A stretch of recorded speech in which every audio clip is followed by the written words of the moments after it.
আসসালামু আলাইকুম এভরিওয়ান, নতুন একটি ব্লগ ভিডিওতে আপনাদের স্বাগতম। তো সেদিন সকালবেলা আমি, আমার মা এবং আমার মেয়ে ৩ জন মিলে খুব সকালে ৮টা কি ৮:৩০টার দিকে সিএনজিতে করে বেরিয়ে পড়েছিলাম কোথাও যাওয়ার উদ্দেশ্যে।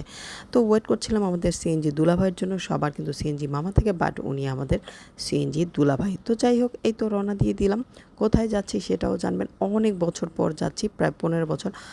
আর এই দিকে আমাদের রাস্তাটা অলওয়েজ এরকম ভাঙাচোরা, যেহেতু এদিকে অনেক ফ্যাক্টরি, সো এরকমই হয়ে যায় কয়েকদিন পর। তারপর আবার কি সিএনজি স্টেশনে গিয়ে সেখান থেকে সিএনজিতে গ্যাস নেওয়া হলো। তারপর আবার রওনা দিয়ে দিলাম। যেহেতু সকালবেলা, তাই দোকানপাট তেমন খোলেনি, আর ঈদের আমেজ ছিল তখনও। সো সবাই ছুটিতেই মেবি ছিল। আর এই তো এখানে দাঁড়িয়ে জিজ্ঞেস করেছিলাম কিভাবে যেতে হবে, আর একটা ভ্যানে দেখলাম অনেকগুলো কাঁঠাল, আর এদিকে কিন্তু প্রচুর কাঁঠাল গাছ। আর আগে কিন্তু এই ভ্যানগুলোতেই মানুষ যাতায়াত করতো, বাট এখন অটোরিকশা সিএনজিতেই সবাই যাতায়াত করে। যেহেতু অনেক বছর পর যাচ্ছি, আগে কিন্তু এতটা বাড়িঘর ছিল না এখন যেমন দেখা যাচ্ছে। তো যাই হোক, আমার ফুপু কিন্তু ওয়েট করছিল আমাদের জন্য।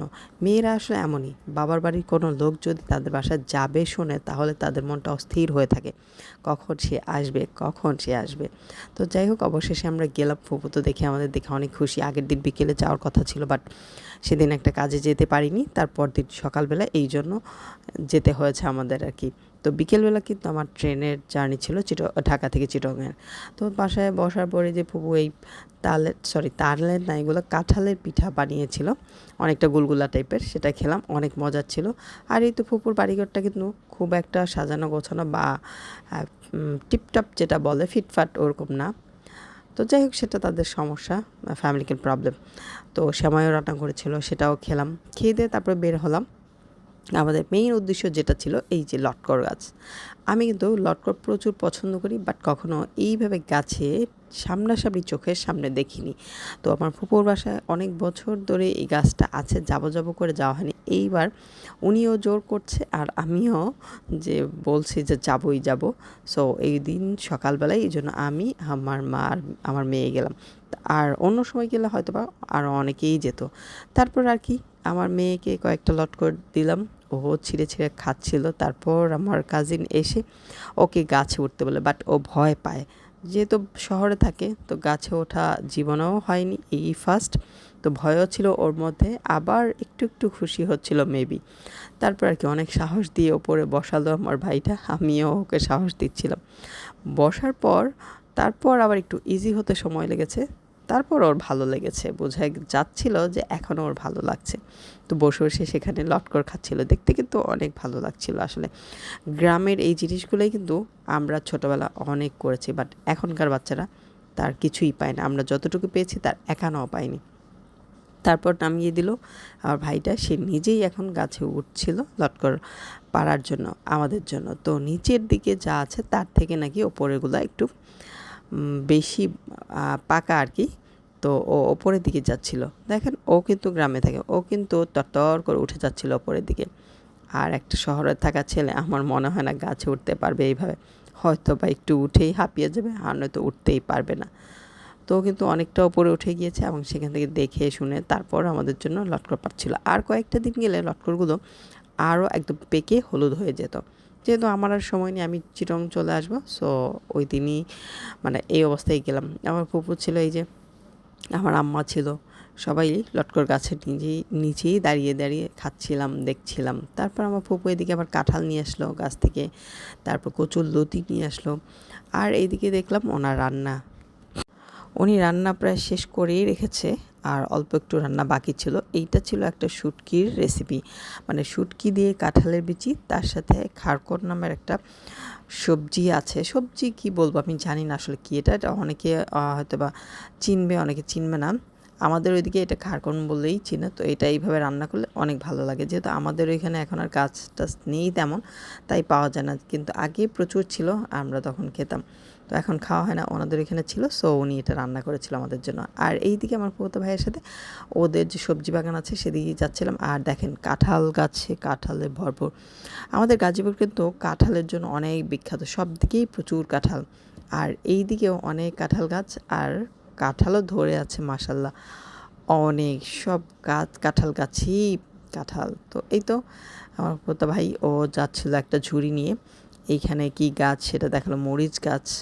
তারপর এই যে অনেকগুলো মরিচ ছিল কালো রঙের, তারপরে ধুন্দুল ছিল, সে গাছ থেকে ধুন্দুলগুলো কেটে দিচ্ছিল আমার জন্য। সবগুলোই কিন্তু আমি চিটংয়ে নিয়ে এসেছিলাম এবং রান্না করে খেয়েছিলাম।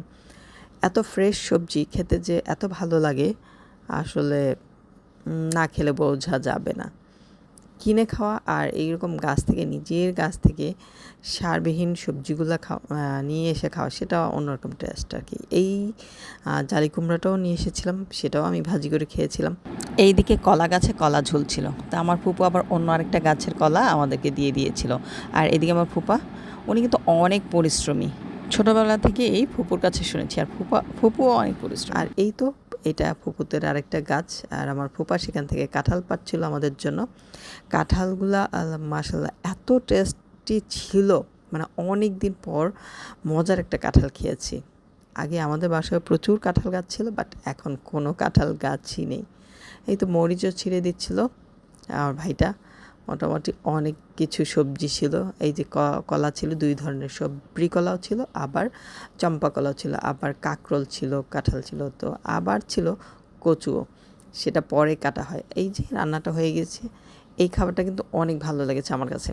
উনি মাংসও রান্না করেছিল, ডিম ভুনাও করেছিল। কোরবানি ঈদের পরে কিন্তু যে কোনো দাওয়াতে গেলে এই মাংসর চাইতে অন্য যে কোনো তরকারি বা অন্য কিছুই মনে ভালো লাগে। আমার কাছে সবচেয়ে বেশি ওই শুটকির তরকারিটাই ভালো লেগেছে। অনেক কিছুই করেছে ফুপু আমাদের জন্য, যতটুকু করেছে আলহামদুলিল্লাহ। অনেক বছর পরে গিয়ে আর এত সকালবেলা গিয়ে এত কিছু পেয়েছি, এটাই আসলে অনেক। তো এই তো তারপর 2টা শশাও কিন্তু দিয়ে দিয়েছিল আমার ফুপু। 2টা শশাই ছিল, সেই 2টোই আমাকে দিয়ে দিয়েছিল। আর এই যে তারপর কচুগুলো কেটে সেগুলো পলিতে করে দিয়ে দিয়েছিল। আর এগুলো আমি চিটাং নিয়ে আসিনি, আমি কচু খুব একটা ভালো করে রান্না করতে পারিনি।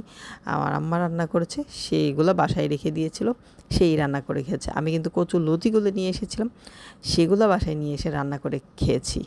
কি বলবো, আর বললামই তো ফ্রেশ সবজি। আর কলাগুলো পেকে গিয়েছিল, সবগুলো কলাই পেকে গিয়েছিল একদম, মানে ফ্রেশ সবজি ফল বলা চলে। আর কি বলবো, তো ফুপু যা যা পেরেছে আমার মনে হয় সবই দিয়ে দিয়েছে। কচু খাওয়ার জন্য আবার কাঁঠালও দিয়ে দিয়েছিল। আর আমাদের সিএনজি দুলাভাইয়ের জন্য আলাদা করে কাঁঠাল আর কচু দিয়েছিল, আর লটকরও দিয়েছিল। আমার মেয়ে কিন্তু লটকরের ব্যাগটা নিয়েই ঘুরছিল। এই যে দুলাভাইয়ের জন্য আবার আলাদা করে লটকর পেরে দিচ্ছিল আমার কাজিনটা। তো যাই হোক, অল্প একটু সময়ের জন্য গিয়েছিলাম, ফুপু অনেক খুশি হয়েছে আর আমাদেরও অনেক ভালো লেগেছে যে এত বছর পর ওনার বাসায় গিয়েছি। তো সকালবেলা অল্প একটু সময়ের জন্য আমার মেয়েটাও অনেক খুশি। তারপর আর কি চলে যাচ্ছি আবার বাসায়। তো সিএনজি চালু করে অলরেডি রাস্তায় চলে আসছে, দেখতেই পাচ্ছেন এলাকাটা অনেক সবুজে ঘেরা আর কি, সবুজ সবুজ বেশি, বাড়িঘর একটু কম। এই যে আমার সিএনজি ভরা কিন্তু সবজি সামনে পেছনে 2 দিকেই আছে। তারপর কি ঈদের ছুটি যেহেতু তখনও শেষ হয়নি, এই জন্য রাস্তায় একটু লোকজন কম দেখাই যাচ্ছে। তখন 11:30 মেবি বাজে, তখনও দোকানপাট খোলেনি। আর এই তো নাওজর এসে সেখান থেকে আমি আবার ছোটো কন্যার জন্য আবার তালের শ্বাস নিলাম। আমাদের বাসায় যেগুলো পেরেছিল সেগুলো এত শক্ত ছিল সুপারির মতো। তো এই খালাটা সুন্দর করে কেটে দিচ্ছিল, আর পিছনে একটা লোক বসেছিল, উনি বসে বকাবকা করছিল। তো আর কি, ভালো লাগলে অবশ্যই চ্যানেলটা সাবস্ক্রাইব করে লাইক কমেন্ট শেয়ার করে পাশে থাকুন। আল্লাহ হাফেজ।